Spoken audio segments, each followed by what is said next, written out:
बेरहमी से पुलिस लाठीचार्ज के दौरान पिटाई करती हुई। बहरहाल अगली खबर का रुख करते हैं, राजनीतिक भी और कह लीजिए नरेंद्र मोदी से जुड़ी हुई, इसलिए उस सियासी आप कह सकते हैं हड़कंप की भी जो चुनाव से पहले बिहार में देखी जा रही है। भागलपुर रैली की तस्वीरें आइए आपको दिखाते हैं। बिहार में आज बीजेपी की तरफ से ये परिवर्तन रैली भागलपुर में। बीजेपी के इस मेगा शो में प्रधानमंत्री नरेंद्र मोदी ने नीतीश कुमार और लालू यादव के उन हमलों का जवाब दिया जो बीते रविवार को स्वाभिमान रैली में किया गया था।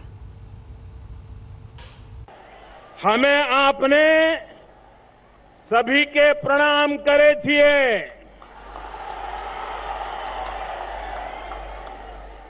आपने सबके आशीर्वाद चाहिए। ये कर्णराज की भूमि है। अंग भूमि भागलपुर में अंगिका में भाषण का आगाज और फिर बिहार के सीएम नीतीश कुमार और आरजेडी सुप्रीमो लालू प्रसाद यादव से हिसाब किताब।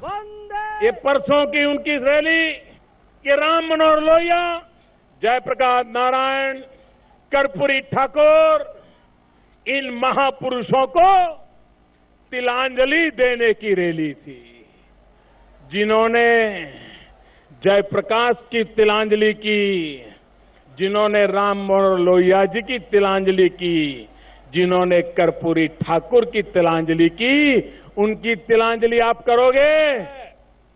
अपने चौथे और आखिरी परिवर्तन रैली में करीब 40 मिनट के अपने भाषण में पीएम ने केंद्र सरकार के कामकाज पर सवाल उठाने पर लालू और नीतीश से बिहार के विकास का हिसाब मांगा। स्पेशल पैकेज पर सवाल खड़ा करने पर भी दोनों नेताओं को घेरा। ये अपना हिसाब तो दे ही नहीं रहे हैं।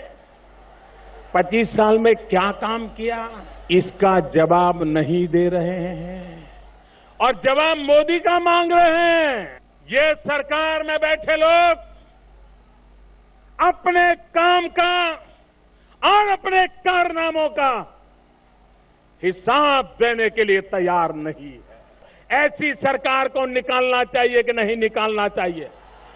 ऐसी सरकार को हटाना चाहिए कि नहीं हटाना चाहिए? हमेशा के लिए हटाना चाहिए कि नहीं हटाना चाहिए? भागलपुर रैली में पीएम ने डीएनए और बीमारू शब्द का इस्तेमाल तो नहीं किया, लेकिन सामुदायिक स्वास्थ्य केंद्र की खराब स्थिति और बजट का पैसा खर्च कर पाने में सरकार की नाकामी को लेकर नीतीश सरकार पर जमकर हमला बोला। सिर्फ चुनाव के वक्त बिहार की याद आने के आरोपों का भी उन्होंने जवाब दिया। कोसी के सैलाब में खतरे के वक्त मदद में तत्पर था।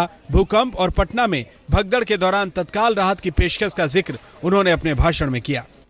बिहार को जो भूले ही नहीं है तो याद आने का सवाल कहां से उठता है? याद तो उनको आती है जो भूल जाते हैं, सत्ता के नशे में खो जाते हैं, सिर्फ कुर्सी याद रहती है, उनको बिहार की कभी याद नहीं आती। सुजीत कुमार झा, भागलपुर, आज तक।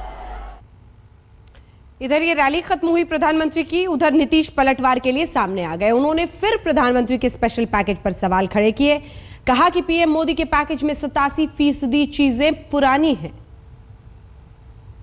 87% पुरानी चीजों को फिर से रीपैकेजिंग करके और जो ऑन गोइंग प्रोजेक्ट्स है 40,000 करोड़, तो आज यही कर रहे थे कि 1,25,000 करोड़ में खुलेआम 40,000 करोड़ जोड़कर 1,65,000 का उल्लेख बार बार कर रहे थे। अपने इस संवैधानिक व्यवस्था में क्या केंद्र के पास यह ऑप्शन उपलब्ध है? ये संवैधानिक व्यवस्था संघीय ढांचे में, तो वो पैसा तो बिहार का है कि 5 साल में 4.25 लाख करोड़ हम देंगे, और उसी में उन्होंने जोड़ लिया कि 2,70,000 करोड़ रुपया तो इनका ये हो गया। अब बचा 1,08,000 करोड़, वो कहां जाएगा? हिसाब पूछ रहे हैं। वो चारा बन जाएगा क्या? भाई आप देश के प्रधानमंत्री हैं, ऐसी हल्की बात अगर मुल्क के प्रधानमंत्री के द्वारा कही जाएगी तो मुल्क का क्या होगा?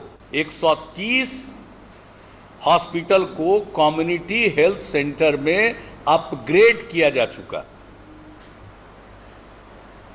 एडिशनल प्राइमरी हेल्थ सेंटर है 1350, हेल्थ सब सेंटर है 9,729। अब कहां से फिगर ले आए कि 101 था, अब वो घट के 70 हो गया है? मैं तो समझ नहीं सका हूं। प्रधानमंत्री जी हैं, उनके पास तो कई चीजों का मैन्युफैक्चरिंग होता होगा, मैन्युफैक्चरर स्टेट से आए हैं, हो सकता है कि डेटा भी मैन्युफैक्चर होता हो। हम लोगों को उन्होंने कह दिया, लोहिया जी के, राम मनोहर लोहिया बार बार बोल रहे थे, उनको सब लोग आदर से लोहिया जी बोलते हैं, डॉक्टर लोहिया बोलते हैं, और कह रहे थे उनके चेले चपाटे। भाई हम लोग किसी भी कीमत पर इस तरह के शब्द का प्रयोग नहीं करते। अधिक से अधिक हम यही कहते हैं कि भाई हिटलर का प्रचार मंत्री था गोएबल्स, जिसका सिद्धांत था कि एक झूठ को 100 बार दोहराओ तो सच का रूप धारण कर लेता। तो आप सब लोग गोएबल्स के